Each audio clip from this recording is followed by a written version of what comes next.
Thank you very much, Fred.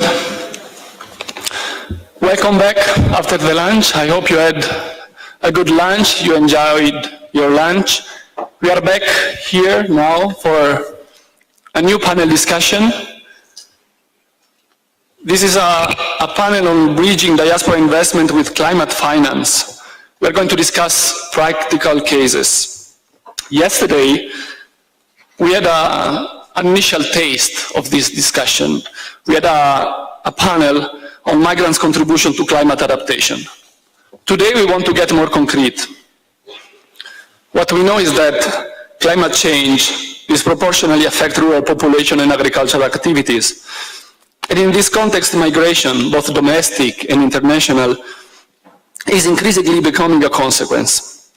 Each year, natural disaster alone force an average of 21.5 million people to leave their homes around the world, according to the UN High Commissioner for Refugees. So when those migrants go back home and they initiate thinking about investment back home, they already know that they would like to support their families and their communities back home, and they are already aware of the risk of climate change in their communities. So they are willing to invest even more in climate adaptation solutions. Now, those diaspora investors, however, are often unaware of the opportunities in climate adaptation and resilience, in land restoration, and a range of natural-based solutions that are suited to their context.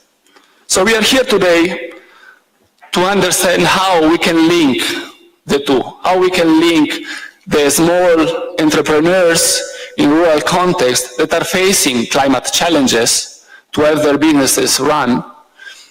And we are linking them with the diaspora investors that want to invest back home and want to have an impact, especially on climate resilience and adaptation.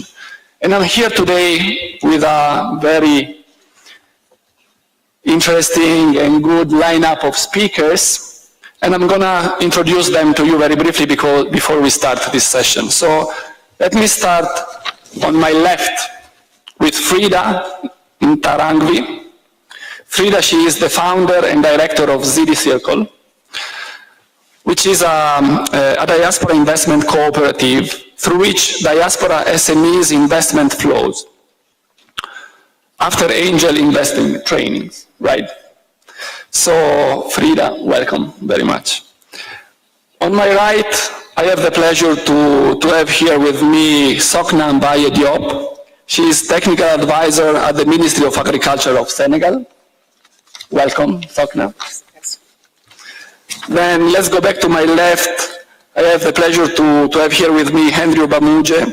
He is the executive secretary of the Ugandan Diaspora Agribusiness Network, which has been recently set up to create this match. So the Ugandans abroad that are interested to invest back home in the agribusiness sector and the agribusiness SMEs and entrepreneurs in their countries of origin. And then last but not least, we have Stephen Wilson, who is a Just Professor at the Georgetown University. He is a renowned expert on climate change. He's Senior Business Advisor to the Climate Service. Welcome, Steve. So let's start this panel now. And I would like to start with you, Steve. So yesterday you moderated the plenary session addressing migrants' contribution to climate adaptation and resilience.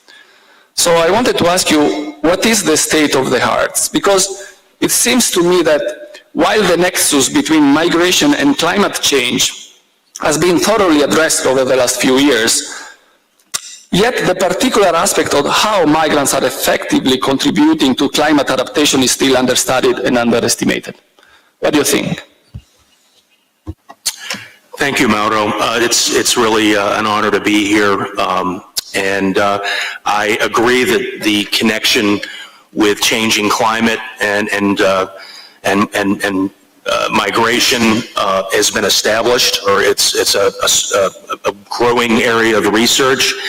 But how the diaspora through remittances can help remittance receiving families, or how diaspora investors might be able to help back home smallholders and others in agriculture and related industries better cope with the climate challenge is a very important subject, and one that we believe is going to grow in importance. I guess today, maybe the first message is for anybody who's in agriculture or a related industry anywhere in the world, you already know the climate's changing. You may not know much about climate science or scenario analysis or anything like that, but everywhere we go, we talk to people who tell you that the rainy season doesn't begin or end when it used to, and the patterns are changing, precipitation is changing. We know about drought and invasive pests, and it's usually, this challenge is either about too much water or not enough at the wrong place and the wrong time. It is changing, and it may in fact be the biggest risk management challenge of our species of the rest of this century. And in that sense, climate technology, climate jargon, it's all very important, but it kind of gets in our way, particularly when you're talking about agriculture, because I will submit to you that agriculture is climate change. And diaspora investors, whether they are purely profit-oriented or a mix of mission-driven, and whether they are engaged in equity or lending or mentoring or some hybrid approach to investing in agriculture back home, are aware, at least, that conditions are changing, and they are undertaking to better anticipate, measure, and ultimately manage this set of risks involving water security, drought, invasive pests, new types of seeds, plants, processes, etc. This may not be based on climate science, and organizations like GFRID can do a lot to help with that, but we do not believe that people who are already in this space are somehow ignorant of climate change. Quite the contrary. Agriculture has been at the forefront, even smallholders, of recognizing this challenge. So we do think that, and we definitely support all of the good initiatives in agriculture with terminology like climate smart and sustainable, and even some people use the acronym ESG. And there are several initiatives, the EU Global Diaspora Facility, and several others that are doing fine work in using, adjectives like green and so forth. But the real issue is that agriculture is a growth industry in Africa. This is widely known. This represents tremendous opportunity, not only for diaspora investors, but for the people in agriculture at all levels in Africa. And it is also an area where there, of course, is always risk, but risk is also opportunity, and we see the response to this challenge as generating many local opportunities in the forms of livelihoods and entrepreneurial businesses that can help with products, services, and even technologies that can help farmers and others in fisheries and related industries better respond and manage this challenge. So that's my opening there.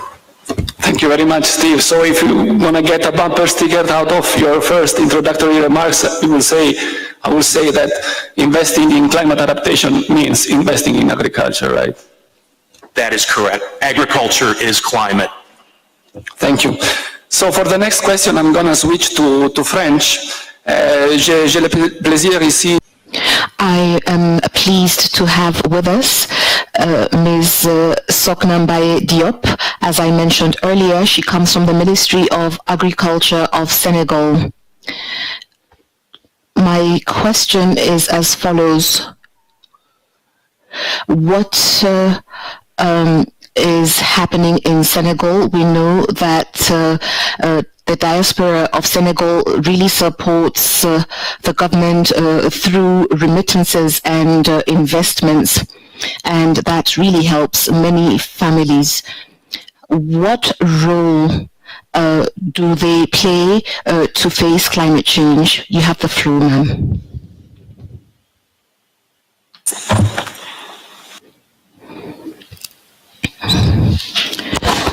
Thank you. for giving me the floor. I'd like to thank IFAD for having organized this important meeting.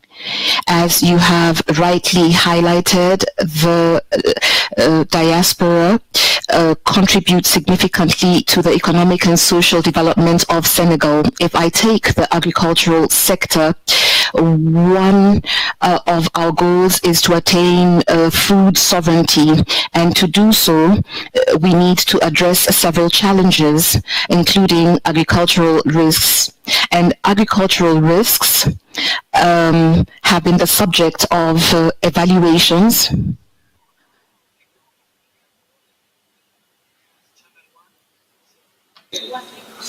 Channel 1 English, Channel 2 French.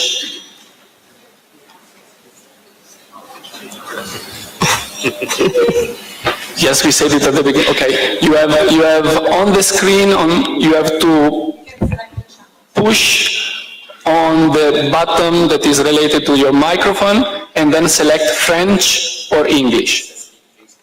You have to push on speak. They have it, so, okay, they have it. So we have a colleague here that is there to help you. So if any one of you has issues with the interpretation, you can raise your hand and our colleague in the floor can come and help you. Yes.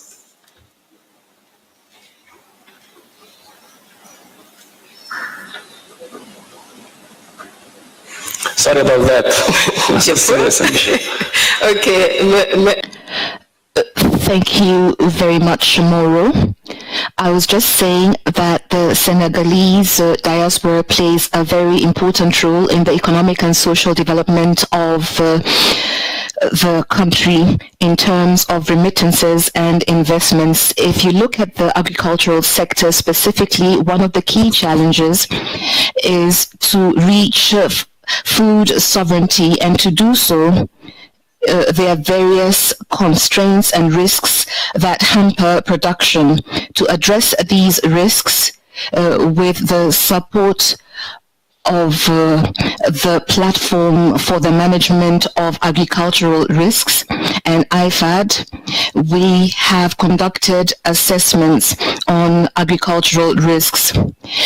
Once we did that assessment, we were able to look at the key risks that hamper production, and those are linked to climate change, floods and drought.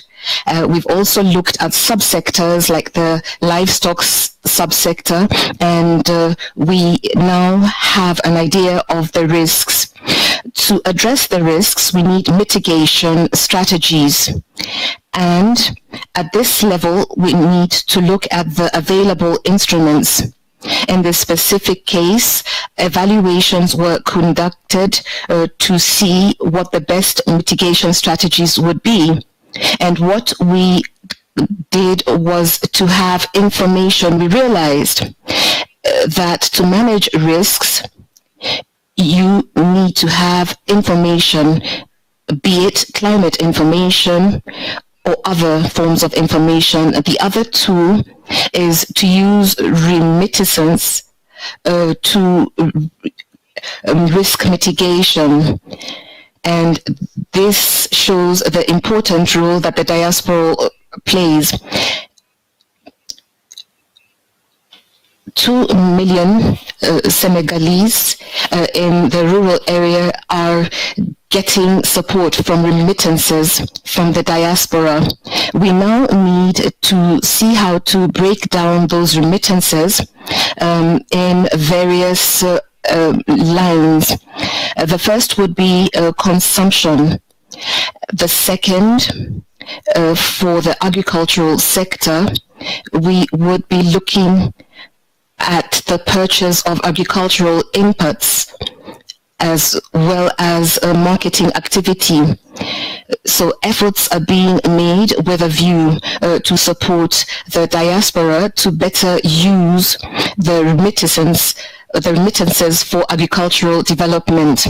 So if you look at the LBA, which is the Agricultural Bank of Senegal, they've been trying to see the kind of instruments to support the diaspora in the area of investments through various strategies, how to have investments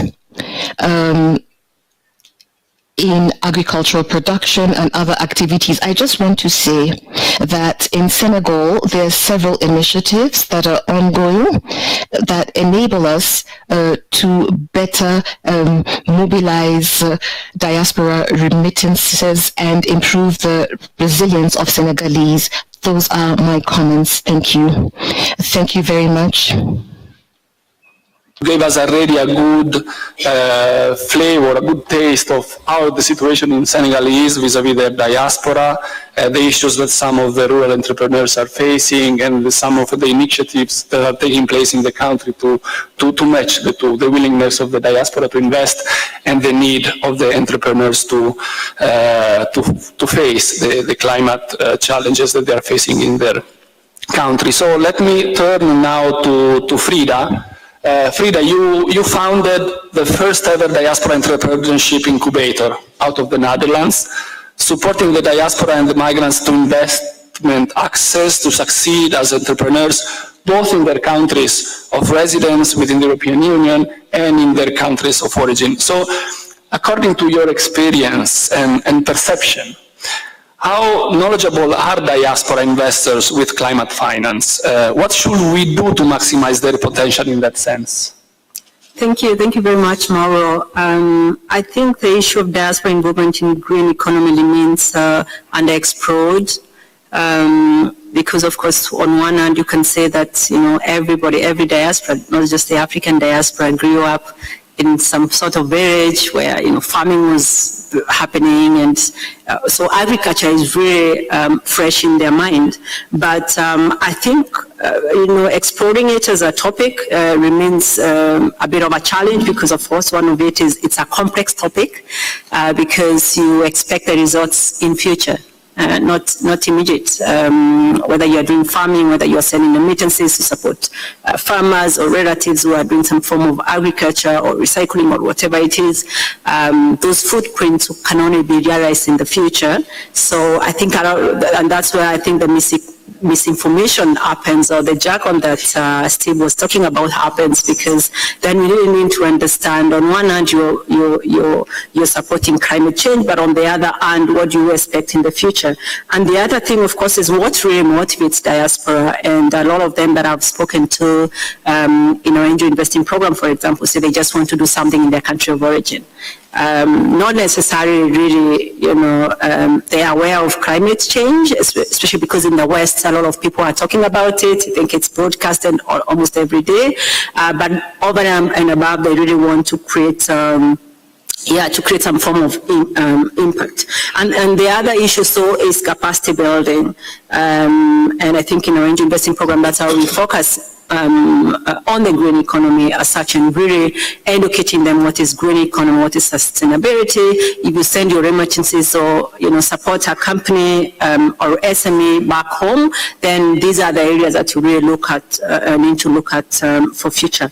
And of course, in terms of remittances, again, it's again the impact that you're going to make in future. But the good news is, because all this African diaspora grew up in a setup of agriculture, and they are kind of aware of what is at least climate change that is happening. So it's really easy for them to understand and move forward, in terms of really now transitioning to climate finance and making sure that they are funding the right initiatives in the continent. So I think this means a bit of a stakeholder approach, working with different stakeholders, and I'm going to demonstrate this on how we've been able to do this in our own work in different African countries, but also above all is really identifying the opportunities in the green economy, and this can be broken down in 3 components. The environmental awareness that whatever we do now, whatever we fund now is going to affect our environment, in fact the future, the economic opportunity, and that's where I think yesterday there's a speaker that said, let's not pretend everybody wants to make some form of profits, even though they want to make some form of impact. And I think the other thing is, of course, uplifting the standards of living and really trying to align this with the ESGs. I think all these areas need to be highlighted, to the diaspora, to make it, to make all of them move in the right direction, so that we are not talking about climate change, green financing on one hand, and the other people are there. So I think co-creating projects with different stakeholders is very important. Of course, in this sense, you need to work with a lot of incubators or entrepreneur support organizations in those countries of origin that you want diaspora to support. And of course, I'll be quoting some of the projects that we've been able to do, especially the project we did in Ghana, everybody that was involved, development organization, the government, the embassy, incubators, we need the whole ecosystem to move together, because also the SMEs also need to understand, what is this we are talking about, the green economy. So, and recently we've already done a study on diaspora-driven green partnerships together with ICMPD. And I think I'm not going to really share details here. That can be provided later, but it just talks about how do you build concrete partnerships that move towards green transition. So I think in terms of remarks, I'll be able to share more in the coming comments. Thank you. Thank you very much, Frida. I remember some of the discussions that we had also this morning or yesterday on the difference between a normal investor and a diaspora investor. Indeed, the difference is that they don't just need revenues or just want revenues. They want to make an impact with that investment. This is what differentiates the diaspora investor from a normal investor, and this is something that you also mentioned very clearly. Thanks a lot. I'm gonna ask a question to you, Andrew, now. So you are not only the executive secretary of the Ugandan Diaspora Agribusiness Network. You are also, above all, a successful entrepreneur in agribusiness, right? And an expert on SME development. So tell us a little bit about your story, if you wish so, and also the work that UDAN, the Ugandan Diaspora Agribusiness Network, is doing to bridge, to create this bridge between diaspora abroad and the investment opportunities back home. Thank you, Mauro. I left Uganda in 2007. And I've lived in the African diaspora since then. I've lived in South Africa, in Zambia, Zimbabwe, Malawi, and I live in Nairobi. And since then, I have invested back home. My 3 key business drivers is crop farming in northern Uganda. I am also a commercial broiler farmer. I also do hire tractors to smallholder and mid-sized farmers who cannot invest in their own equipment, and a number of other things. But those are my primary investments back home. And I'm here partly because since then, I can attest that I've lost a lot of money through family and friends, because you're never there. You send the money through remittances to people you think you can trust. In 2020, I was a second runner-up in the inaugural FAO Agribusiness Uganda Diaspora Agribusiness Awards because of investments I've made back home. And since then, I have partnered with the FAO in Uganda in Rome to set up the Uganda Diaspora and Agribusiness Network.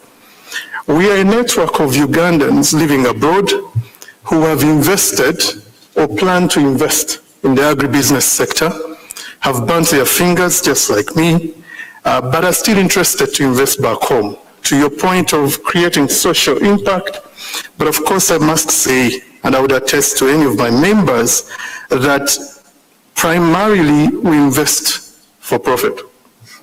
So there is no way that I would send $10,000 US back home and not expect that to make money. It must make a profit. but driven by the three Ps. So for me, it's profit, people, and planet. Right? And that's how this comes to bear.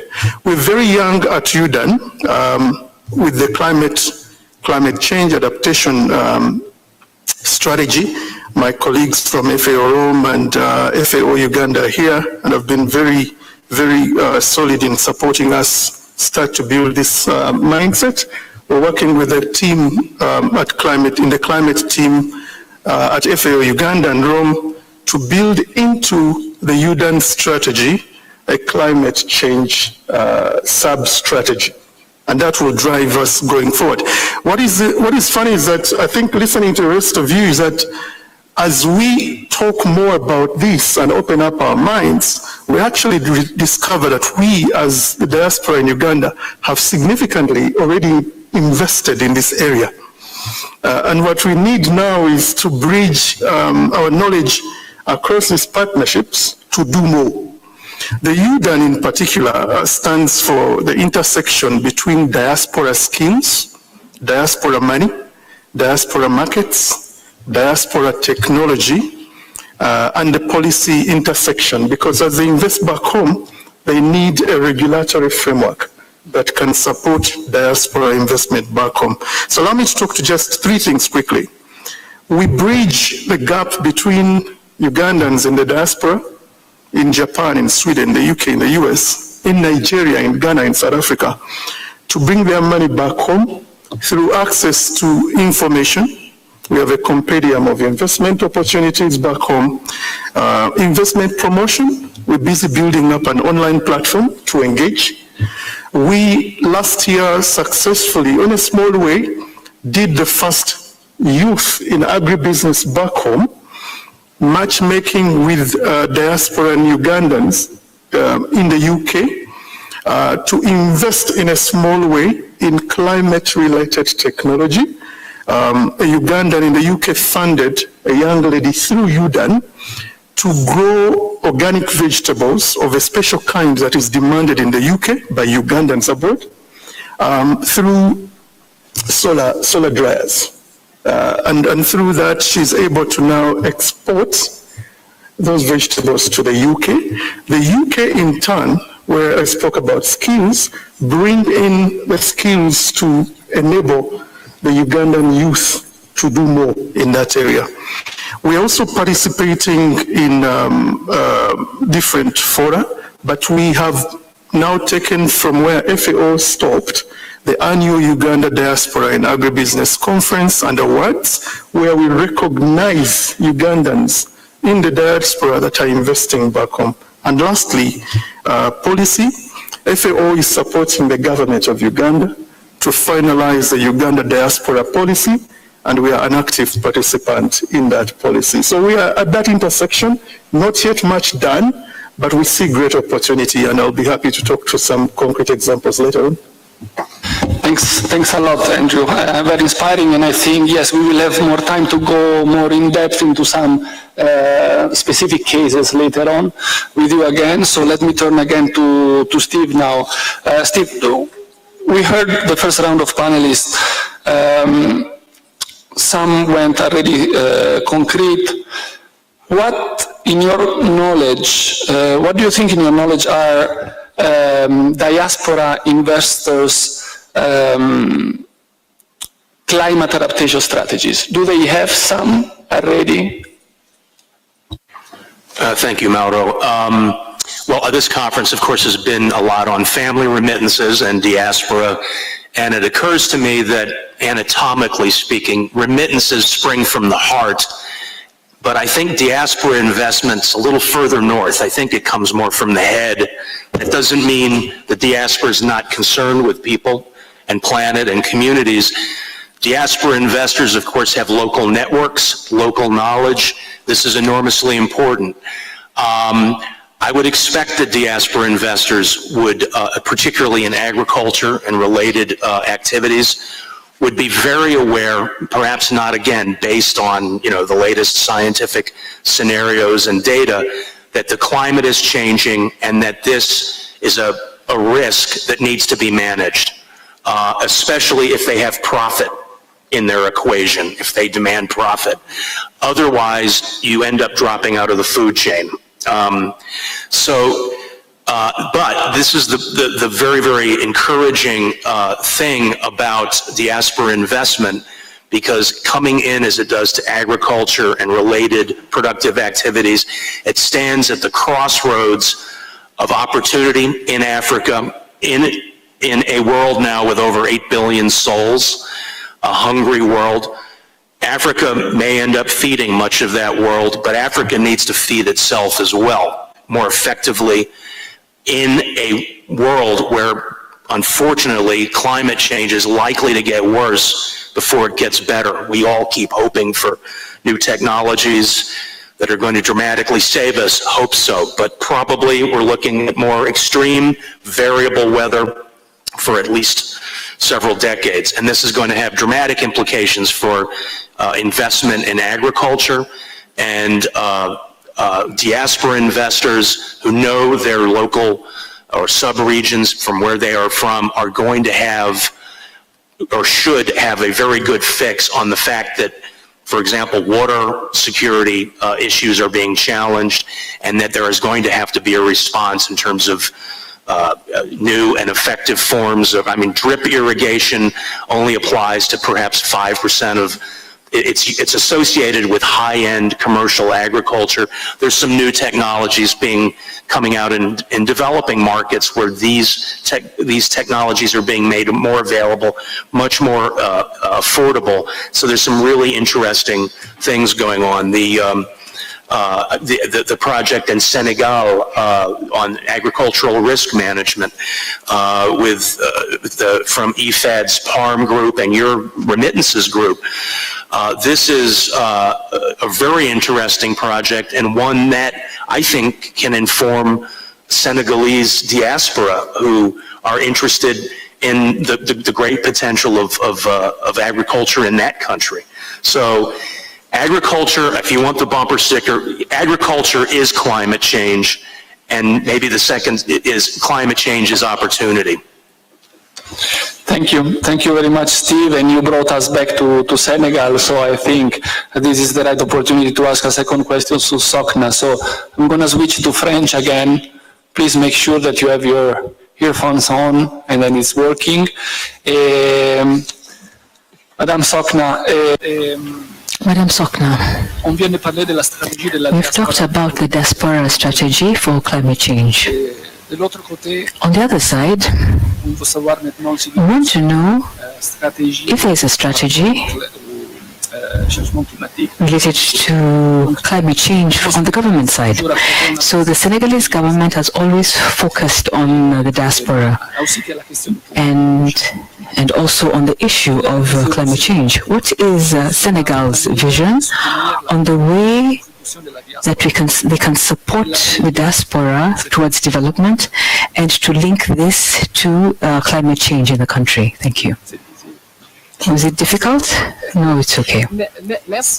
Thank you, Mauro. I just want to remind you that at the strategic level, we have the economic policy, which is the emerging Senegal policy, which has taken into account the migration aspect, how to increase the contribution of Senegal persons living abroad. And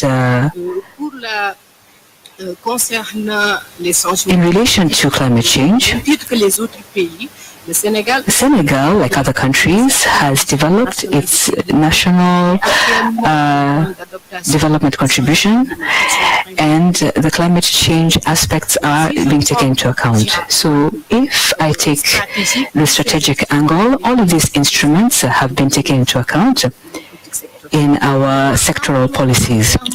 But in terms of initiatives, or when it comes to implementation, there are instruments that are in place. If I take the agricultural sector,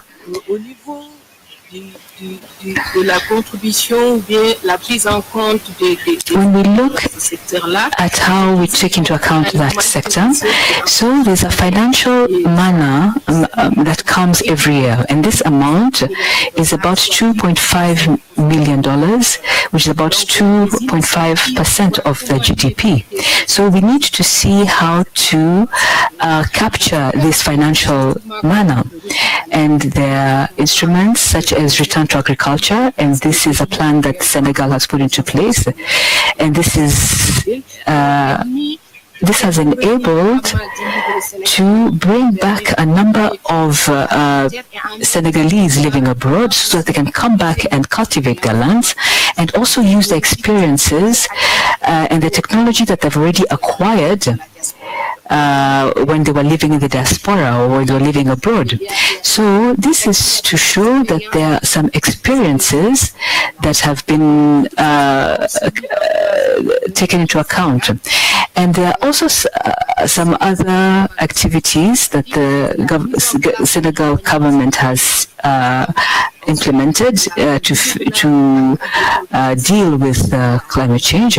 So there are mechanisms such as calamity funds, such as guarantee funds, and the calamity fund can support the agricultural national insurance, which will take into account it will provide 50% of insurance to the producers, because the government gives subsidies of about 50% to these farmers so that they can be able to face these climate change events. There's also the support fund for investment, which can better capture the investments that are brought in by the Senegalese diaspora, so that these funds can be able to be invested into the development of the country. So these action plans to fight against climate change, all of these instruments that have been put in place in the Agricultural Bank are useful, but now we need to think further to see how we can harmonize all of these tools and better take into account the contribution of the diaspora within these instruments, because this is what will enable us to promote or to better use these investments in agriculture, which involves about 62% of the population, and this can lead to a food sovereignty and reduce poverty. Also, I talked about the support by WFP and FIDA. We have already finalized the development of a program related to sustainable agriculture. There are three components. One is information, which is very important when we want to fight against climate change.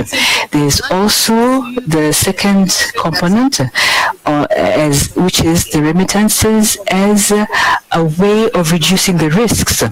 And so we want to see how to mobilize all of these funds in the fight against the negative effects of climate change. And we are looking for more funds. We hope that with the support of all the donors and also the contribution of the Senegalese government, we'll be able to implement this program, because in the long term, it is going to have a positive impact of the development of our sector, because we cannot develop policies or want to get to food self-reliance when there are all of these challenges in front of us. So it is very important to incorporate all of these aspects when it comes to the agricultural sector development. Thank you very much, Sokna. There are lots of activities that are being carried out in Senegal. So it's good to note that we are not starting out. We have already come up with a number of ideas and solutions. I want to come back now. English, switch to English. So Frida, let's go really concrete now. Do you have examples of successful interventions to support diaspora investment addressing climate resilience and adaptation back home? And what are the key innovations that you see in that domain? Thank you very much, Mauro, and I think it's very refreshing to hear what Senegal is doing. I think it's great mechanisms that they're put out there. I think it's really commendable. So in the past years, we are focused on green financing, and when we say green financing, we define and we use the definition that the Dutch Development Organization, SNV, uses, which is we focus on food and agriculture sectors, water, sanitation and health, renewable energy, as a sector, sustainable manufacturing, but also any digitalization and technology that aids some of these sectors. So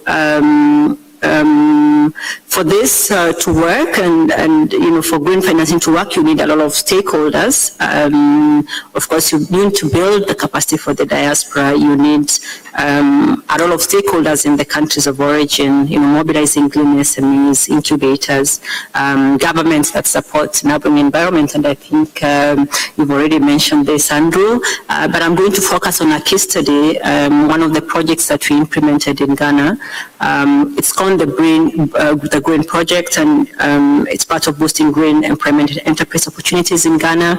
And we focus on two regions, the Western region and Kumasi.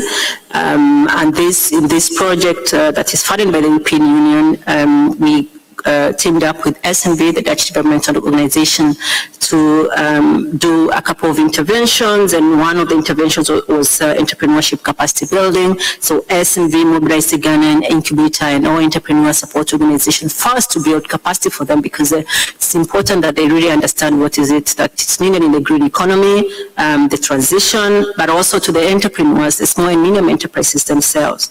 And on our part, we did also capacity building for angel investors, so mobilizing angel investors, diaspora investors from Ghana, not just from Ghana, but international investors, especially in Europe, but also all other African diaspora interested in doing this, but also putting them through training. We call it the venture backers training, which is really educating them on how to start doing angel investing. Because in a way, when we talk about investments and remittances, really it's the savings that they're using. So a lot of that remittances is going to consumption, but when you talk about investment, most of the time it's really the saving that is done, and it's intentional for the impact that they want to create. So the training program really was successful. I think it's something refreshing also for the diaspora, because in a way they really need to bridge that capacity gap and understand what they need to do. When you tell me support SME,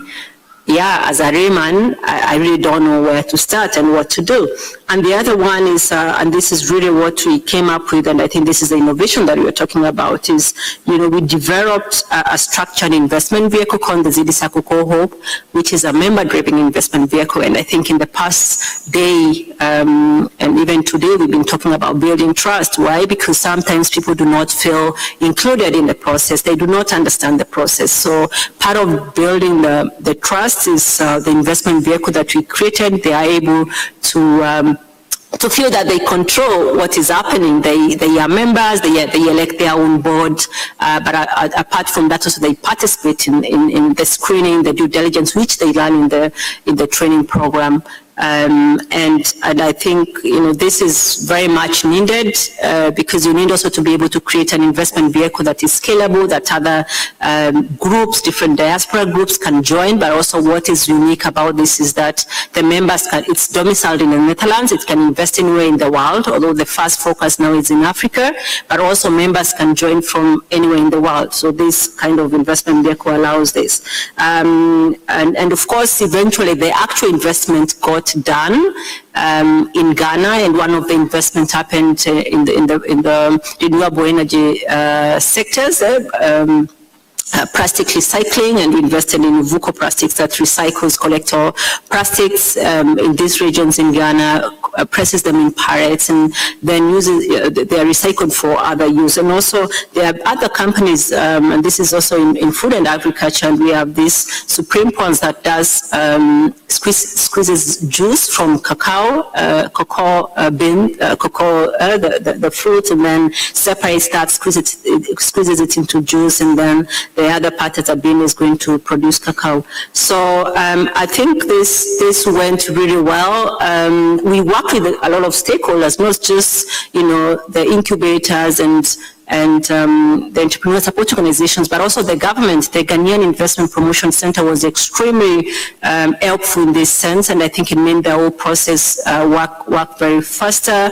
And I think it's also very important to mention that also a proper funded project makes all these things possible. Because I think one of the problems, and I must mention this, I know you're looking at me, is because a lot of all these small initiatives sometimes do not go further if they're not really funded well. So I'll be sharing other interventions later, but also what makes it interesting is the way that the diaspora, through technology, and this is now the combination of our platform, is that through technology, they're able to see really if I'm investing in company X, I can see behind the scenes if I invested in equity, I can see how much I own in that company. I can be able to monitor that company online, and then they feel they own part of the process. So thank you. Thank you, Frida. Thank you. I'm going to ask you more or less the same question. Andrew, you say that you have a lot of experiences and idea of examples in your mind. So please. Thank you. For us, we are forward-looking. I acknowledge the progress that has been made by colleagues like Zidi. At the UDAN, we are at the strategy formulation stage, and we think we will innovate at three major levels. One is technology of course, everything starts for us with information. So information sharing, technology, and investment vehicles to crowd in that finance for climate finance. Fortunately, I work in a space of SME finance, where I sit in Nairobi. I invest in 25 countries. And I invest in SMEs. One of the key areas is a partnership with the World Bank in renewable energy for climate finance. And so I'm able to layer some of these instruments to the support of my organization, my membership at UDAN. From an information point of view, the diaspora needs more information. And we need to be innovative about how we share information with them.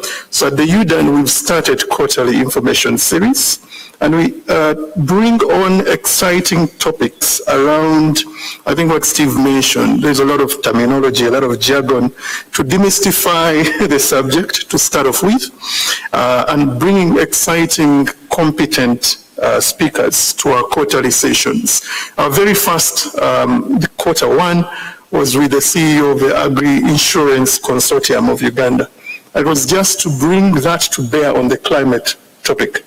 That as you bring your money from Sweden or wherever, please know that there is the embedded risk that can be underwritten through innovative insurance. So information is one of those.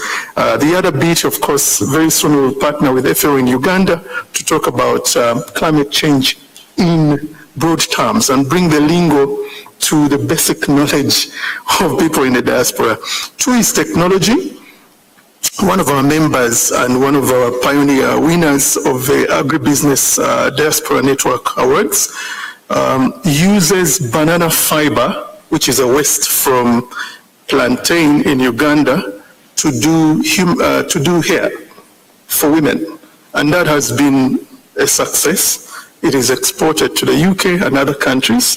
And so we're looking at promoting those technologies that support diaspora investment to do more innovatively by turning waste into wealth.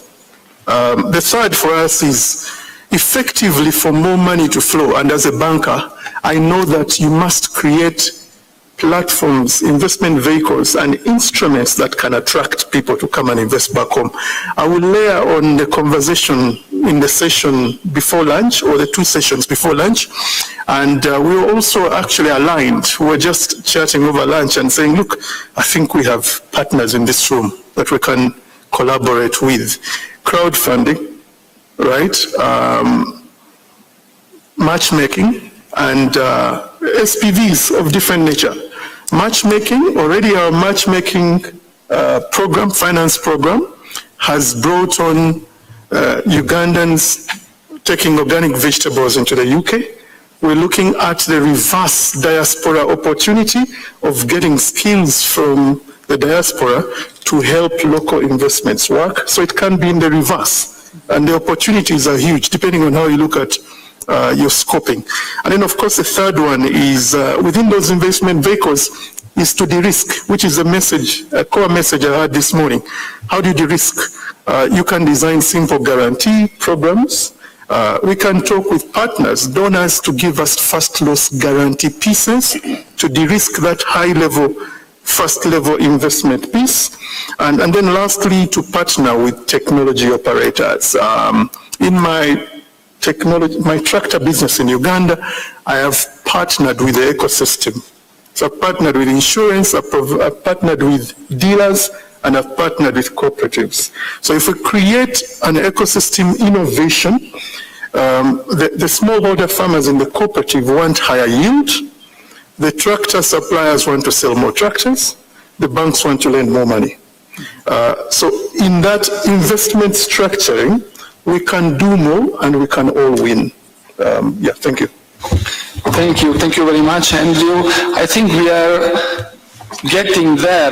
It's already 3 o'clock, but I wanted to steal 5 more minutes and go to the audience. If anyone has questions that they would like to ask to our distinguished panelists, this is the moment. Okay, so your floor is yours, yes. Okay, thank you very much, and thank you for the presenters. I just want to reflect on one issue only and also ask for the possible intervention on the, for instance, in the Ethiopian context, as part of the Green Legacy Initiative, planting for around 20 billion seedlings in 4 years, we were planning to engage the diasporas on this initiative, and we have started a kind of project with one diaspora organization named Tomorrow's Tree. So with that, we have created a virtual platform so that that virtual platform have the digital map of all areas identified for tree planting, the whole nation, so that the diaspora can book wherever they are and they can make the payments based on the number of seedlings they want to plant, so that the women and youth locally will plant that tree. However, the initiative, no matter how innovative the initiative was, the consistency and also the amount of money the diaspora can pay for seedling cannot help us to maintain the youth locally so that they can protect that initiative. Maybe how can we network such grassroots youth and women associations to possible finances so that they can maintain on protecting the seedlings, whereas the diasporas can directly engage on this climate resilience economy. Thank you. Thank you. You can pick 1 or 2 more questions, if any. Otherwise, yes, on that side I see 2 people. Prince Engineer Dr. Chimbugwe, Special Envoy for Uganda in Diaspora. I'm supplementing to Mr. Andrew Ramuje regarding the policy for the diaspora. Uganda government is taking it up seriously. Before the end of this year, a white paper is soon coming, and they are expecting in January or February this document to come to the cabinet. Therefore, you should not be scared. Then, I'm contributing to all organizations and members who are here.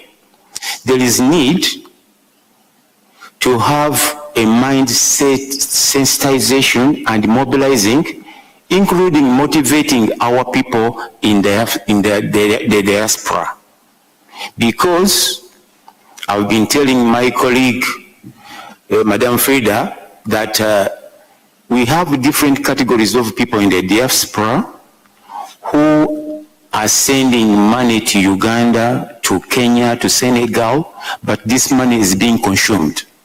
They don't have something tangible. I stayed in Germany for 17 years. and I worked in Volkswagen and Audi in Volkswagen as their consultant, but I saw a lot of Ugandans who worked there for 7 years coming back to Uganda with empty hands because they didn't have an investment opportunity. Therefore, in this meeting, please, members, I advise all members in the diaspora to start thinking, saving their money through the bonds. Thank you. Okay, thank you very much. It was more of a comment than a question, but I think Andrew can handle maybe some comment. Just, I saw another person next to the sir. So, sister, please take the floor for your question. Thank you very much. I appreciate all your inputs. I'm happy to hear what is coming out.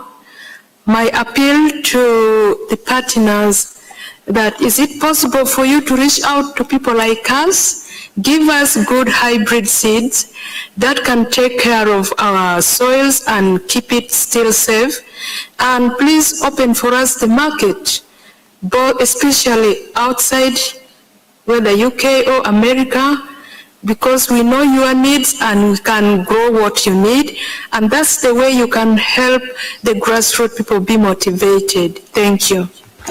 Thank you very much. So we got one question and then 2 comments. So I'm gonna look at Frida if she wants to answer the first question, and then maybe Andrew to react to the others too. Thank you. Yeah, thank you very much. So I think our friends from Ethiopia, we've heard what you're trying to suggest to the diaspora, but I think at this moment, sometimes the diaspora feel like we really demand so much of them, like of course, we want them, for example, to give grants, do things, but I think we really need to change the mindset as well a little bit, because if we design this program, I think it's an amazing program. It's going to change, the climate in a way, also in the future.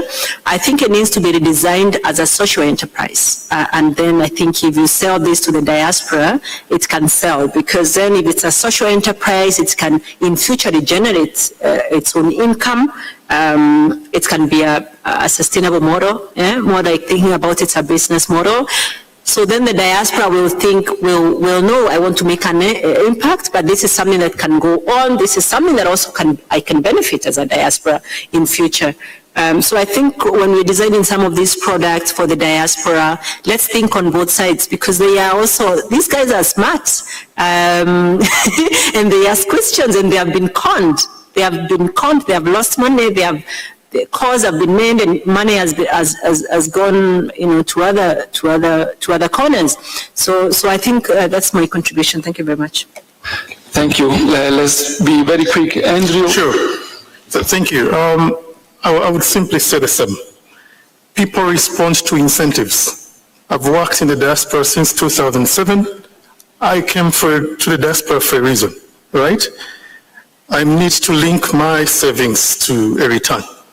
And then only after that can you help others. So you help yourself and you're able to help others.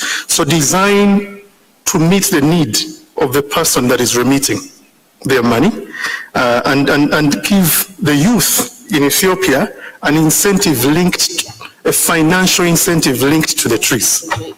So if there is an incentive, you look after what you cherish, isn't it?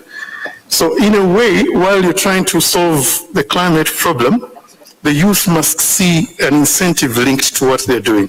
But again, I don't have a bullet answer. Prince Chimbugwe, lovely to hear from you about the policy paper. And I'm also blessed to have the Uganda FAO country rep and a colleague from Rome here. They've been marvelous in supporting this policy dialogue, and it would be good for us to have it. The investments cannot work if the diasporans continue to operate in fear that things will change tomorrow. Yeah, and then lastly for me, the youth are the best engines to drive investment back home. They are more energetic than anybody else. They are onto technology, they innovate super fast, and our role as diaspora organizations working with partners like FAO is to ensure that we are innovative in creating platforms and instruments that attract them to partner with us to do more. Thank you. Thank you, Andrew. I'm going to give the floor to Steve for a final remark, and also if you want to respond briefly to the comment of the lady. Sure. Regarding the lady's comment regarding hybrid seeds, opening markets, and so forth, since we're talking about diaspora, the real issue here, of course, is risk and resilience. I can't think of any group of people who understand risk and resilience better than people who had to leave their home to go somewhere else, and then were very successful, and with that success came back with ideas, with capital, with know-how. And I think that's one of the encouraging aspects about this group, who have become very resilient, who are also motivated in part, at least, by profit, who need to bring the hybrid seeds and need to have the knowledge to open markets for agricultural operations back home. I mean, we talking about climate change, and we've all read about this. You know, most people think it's this environmental thing. Well, it is, but human beings respond to this in either a social or an economic way. It's about health, it's about livelihoods, food, water security, settlements, home, property, supply chains. These are very intimate things, and they are risks, but they're also addressing these risks are going to generate opportunities for local people. But you need the markets, and you need the tools and the know-how, and bringing the diaspora with good organizations like EFAD and FAO and others, there's all kinds of upside. Thank you. Thank you, Steve. And the last words to Sokna. Sokna, si tu veux donner des recommandations. Would you like to make some recommendations? Thank you, Mauro. I simply would like to make recommendations to ensure that we have a better integration of remittances in the existing financial mechanisms. Currently, it is difficult to handle all the harmful effects of climate change, but many financial institutions have begun making proposals on climate financing. So we need to integrate remittances in all these instruments that are being used to fund the agricultural sector. The other recommendation is to urge governments to come up with a global financing strategy. You have a sector that comprises banks and smallholders as well as the diaspora. So it is imperative to have a financial strategy that would help all the three components, and that would help us to take into account this diaspora remittances in agriculture. Thank you. Thank you very much. Close this session. A big round of applause to our distinguished panelists. Thank you very much. And we are set to go for the next session. Thank you.